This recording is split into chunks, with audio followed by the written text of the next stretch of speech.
My name is Rachel Thomas.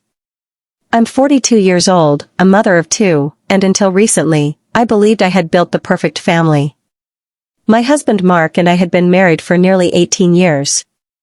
We met in college while studying business at the University of Michigan.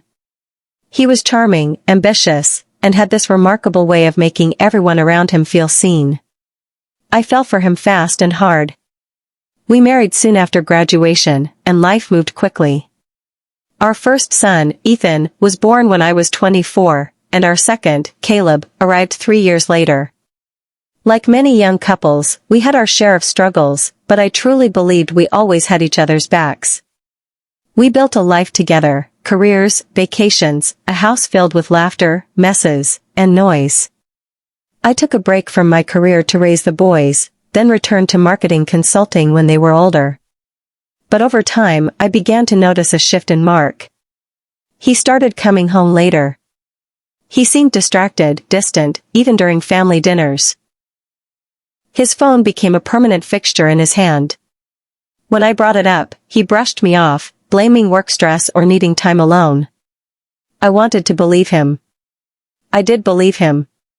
But something deep in my gut whispered that something wasn't right. Then came the day that changed everything. It was a Sunday morning. Ethan had just turned 17 and was prepping for an upcoming debate competition. Caleb, 14, was still asleep. Mark had supposedly gone to the gym, something he'd started doing regularly. I had just stepped out of the shower and was wrapped in a towel, humming to myself as I reached for my robe. That's when the bathroom door creaked open. Ethan stood there, wide-eyed, frozen in place. "Ethan," I gasped, clutching my towel. He immediately turned, muttered an apology, and backed out of the room. The entire moment lasted barely 3 seconds.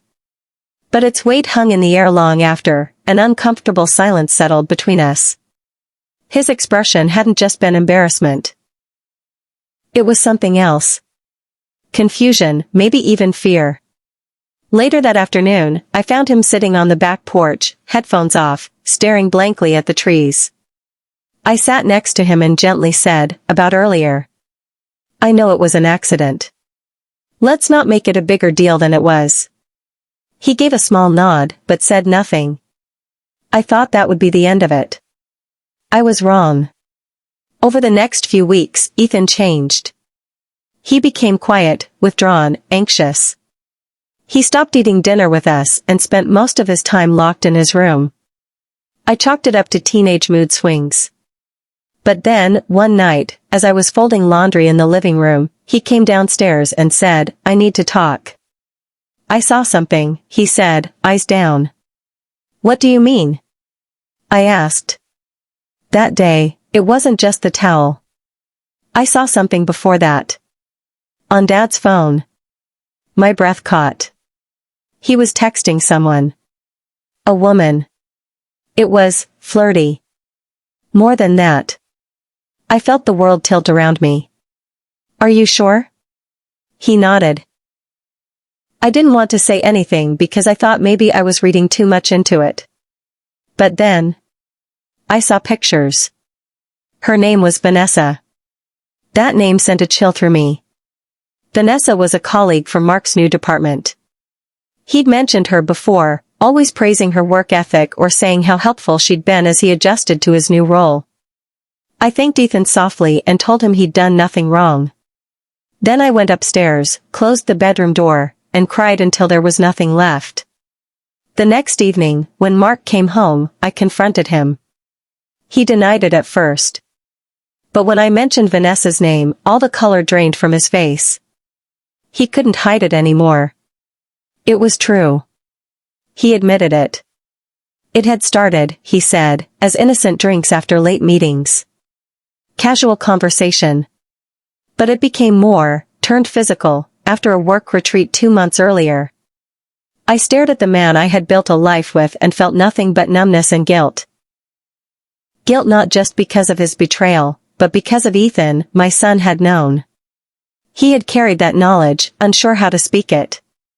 That moment in the bathroom hadn't just been awkward. It had been the weight of something too big for him to hold. And I had brushed it aside. In the weeks that followed, our family unraveled. Mark moved into a nearby apartment. He still saw the boys on weekends, but the tension was undeniable. Caleb didn't fully understand what had happened, but he knew things were no longer right. Ethan struggled the most. His grades dropped. He quit the debate team. He refused therapy. I tried to be there for him, but the guilt clung to me like fog. What if I had listened to my gut sooner? I kept asking myself. What if I had paid closer attention? Eventually, Ethan opened up, not to me, but to my brother David, who he trusted. David later told me that Ethan blamed himself for what had happened. That he thought he had broken our family by telling me. That shattered me. One night, I sat down with Ethan. I told him everything, the truth, the pain, the betrayal. And most importantly, that he had done nothing wrong. You did the right thing, I said. You protected our family, even when it hurt.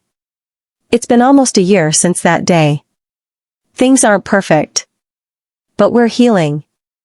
I started therapy, not just for myself, but to learn how to truly support my sons. Ethan is doing better. He's back in school, thinking about college. Caleb is still young, but resilient. Kids often are. As for me, I've learned a lot. I've learned that marriages aren't always what they appear to be. That trust, once broken, is hard to rebuild. But that self-respect, once rediscovered, is powerful. There are still nights when I cry quietly, wondering what I could have done differently. But I also remind myself, I chose honesty. I chose truth. And most importantly, I chose my children. So no, this isn't a story about a towel. It's a story about what we see when we least expect it, about the cracks beneath the surface. And how sometimes, the hardest truths lead us back to what matters most.